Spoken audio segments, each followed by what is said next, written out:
সদস্য আব্দুল্লাহ আল আমিন, আপনি একটি সম্পূরক প্রশ্ন করতে পারেন। ধন্যবাদ মাননীয় স্পিকার।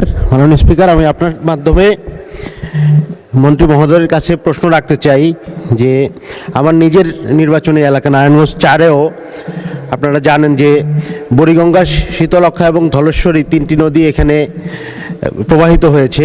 তিনটি নদীর পানি কলকারখানার বর্জ্যের কারণে, ভারী বর্জ্যের কারণে কালো রং ধারণ করেছে এবং পানিগুলো পানি দূষণ, সেই সাথে কলকারখানার কারণে এখানে দেখা গেছে যে পরিবেশ দূষণের ব্যাপক একটা লক্ষণ আমরা দেখছি। সেই সাথে ইটভাটার কালো ধোয়ার কারণেও পরিবেশ দূষণ হচ্ছে।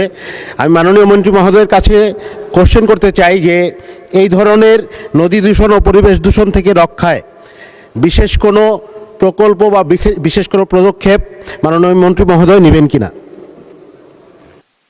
মাননীয় মন্ত্রী, যদিও নূতন প্রশ্ন, আপনি উত্তর দিতে পারেন। মাননীয় স্পিকার, প্রথমে আমি বলতে চাই বায়ু দূষণ ছাড়াও উনি যে পানি দূষণের কথা বললেন, এটা এই পানি দূষণ কমানোর ব্যাপারে আমাদের প্রচেষ্টা অব্যাহত আছে।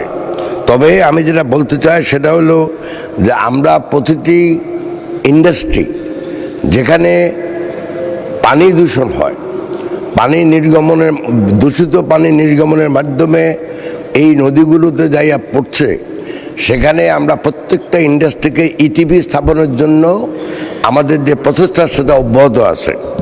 এবং ইটভাটার ব্যাপারেও তাই, যাতে করে নতুন প্রযুক্তি ব্যবহারের মাধ্যমে ইটভাটার থেকে যে দূষণ হয় সেটা নিয়ন্ত্রণ করা যায়।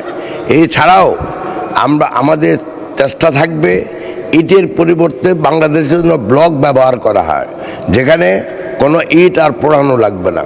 অতএব আমি মাননীয় সংসদ সদস্যকে বলতে চাই যে ইনশাল্লাহ আগামীতে এই বায়ু দূষণ কমবে এবং আমাদের দূষণ কমানোর জন্য যা যা করা দরকার আমাদের সরকারের প্রচেষ্টা অব্যাহত থাকবে। আপনাকে ধন্যবাদ মাননীয় স্পিকার।